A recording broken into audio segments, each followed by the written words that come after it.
लीजिए और समझिए कि अगर मैं इसका एटॉमिक स्ट्रक्चर बनाना चाहूँ तो ये न्यूक्लियस हो गया, न्यूक्लियस के पास ये 3 शेल्स हो गए, ठीक है, के शेल, एम शेल, के एल और एम शेल। अब क्योंकि एम शेल में 4 इलेक्ट्रॉन्स हैं और ये जो पूरा का पूरा न्यूक्लियस है, इस पूरे न्यूक्लियस में मेरे पास सारे 14 के 14 प्रोटॉन इकट्ठे हैं। आप जानते हैं ना कि proton is always equals to number of electron, जितने प्रोटॉन होते हैं उतने इलेक्ट्रॉन होते हैं। सारे प्रोटॉन इकट्ठे 14 के 14 यहाँ पर हैं, जबकि इलेक्ट्रॉन्स जो हैं वो तो बट गए थे। तो अल्टीमेटली क्योंकि प्रोटॉन इकट्ठे एक जगह पे हैं तो इनमें इतनी पावर है कि ये इलेक्ट्रॉन्स को अपने तरफ खींच कर रखे, बॉन्ड करके रखे। क्लियर हो गई बात।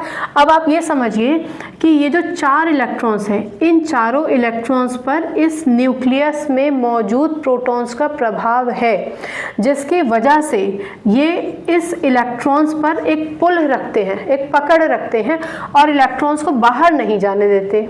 ठीक है, अब आप यहाँ एक छोटा सा पॉज फिर से लीजिए।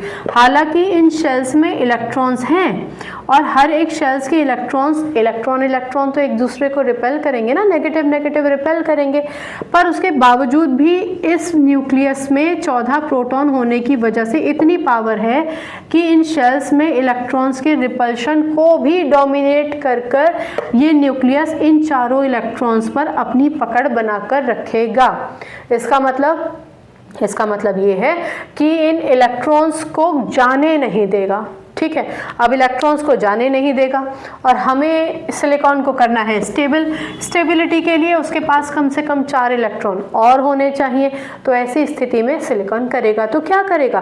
तो सिलिकॉन कहेगा कि भैया जिसके पास इलेक्ट्रॉन्स की शॉर्टेज हो, जो अपने इलेक्ट्रॉन्स मुझसे शेयर करना चाहे, वो आके मुझसे इलेक्ट्रॉन शेयर कर सकते हैं। ये बात कई एलिमेंट्स के कानों में पहुँच सकती है जिनके पास उनका आउटरमोस्ट शेल कंप्लीट नहीं है। लेकिन आज हम क्लोरीन का एग्जाम्पल ले लेते हैं। क्लोरीन का भी थोड़ा सा जिक्र समझ लीजिए। क्लोरीन जिसको हम Cl से रिप्रेजेंट करते हैं, जिसका एटॉमिक नंबर 17, कॉन्फ़िगरेशन 2, 8 और 7 है। अब आप जानते ही हैं कि इसके आउटर मोस्ट शेल में यानी वैलेंस शेल में सिर्फ एक इलेक्ट्रॉन की कमी है। 7 इलेक्ट्रॉन तो है ही ना, सिर्फ एक इलेक्ट्रॉन की कमी है। अगर एक इलेक्ट्रॉन इससे कोई शेयर कर ले तो क्लोरीन का ऑक्टेट कंप्लीट हो जाएगा। क्लियर? तो क्लोरीन, जब ये बात पता चलती है क्लोरीन को, तो क्लोरीन अपने बाकी भाइयों के साथ, क्लोरीन के साथ, इसके साथ संपर्क में आ जाता है।